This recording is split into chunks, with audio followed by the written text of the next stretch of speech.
अब दे हवाले न मां त गिरा है कोन सिगरेट ना रे फोन के माने पक्का ते आउंदा कोई वचन का वेहो वेहो हारे जो हाण गाल बुध जी रे सर हिन दफ़े होशियारी करणी अथई मिड़ई ॾटा सटा ॾेई बाउंट वठणा आहिनि सम्झे माण्हुनि में हींअर थोरो कुझु शऊर अची वियो आहे हिकिड़ो त सोशल मीडिया मथे जो सूर पहिरियां ॾाढो इज़त सां कम थी वेंदा हा वेहो बीहो वालेकुम सलाम बिस्मिल्लाह भली भली करे आयो वाह भली भली करे आयो अब पे यहाँ उज़र खाई कभी बिस्मिल्लाह आमीन भलो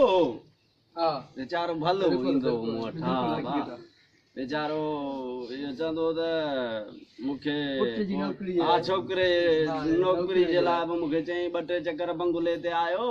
त मूं चयोमांसि इंशाअल्लाह हाणे आऊं एमपीए में थी त अवल तोखे ड्यूटी वठी ॾींदुसि ऐं हूअं बि हाणे मां 10 ड्यूटियूं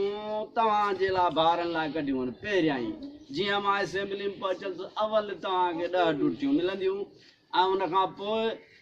बिजली जो मसइलो गैस जो मसइलो वाटर सप्लाई जो मसइलो स्कूलनि जो मसइलो सभु जेके तव्हांजा मसइला आहिनि जेके पुलियूं भॻलूं आहिनि उन्हनि जा सभिनी जा इंशाअल्लाह हिन दफ़े जीअं ई मां खटे वेंदुसि त तव्हां ॿारनि जो अवल इहो कमु कबो ऐं सुरीलो वीचारो ईंदो हो त हा अलाह जन्नतम जायूं ॾेसि भलो वीचारो साहब सारी कुराड़ी मर गई है हाँ कुराड़ी मर गई है बा कुराड़ी मर गई तुसा पौने 5 साल का पीछे निकल दे घरों तुसा को खबर कोनी निकलदा कुराड़ा मां के कुराड़ी मोई पीछे बस बिस्मिल्लाह अगर दुआ मांगते हो पीछे आगे दो भले ना बीमार मानू तुसा असा को घणे जगह दिलासे देगे असा यो कुराड़ी मर गई ओंदा अमूठा में कप घर रख छोड़े म यो वोट तुसा को देसू इंदा अमूठा चा तुसा को सजी जिंदगी जी असा पैदा थे तुसा को वोट दिंदा तुसा क्या दिता असा को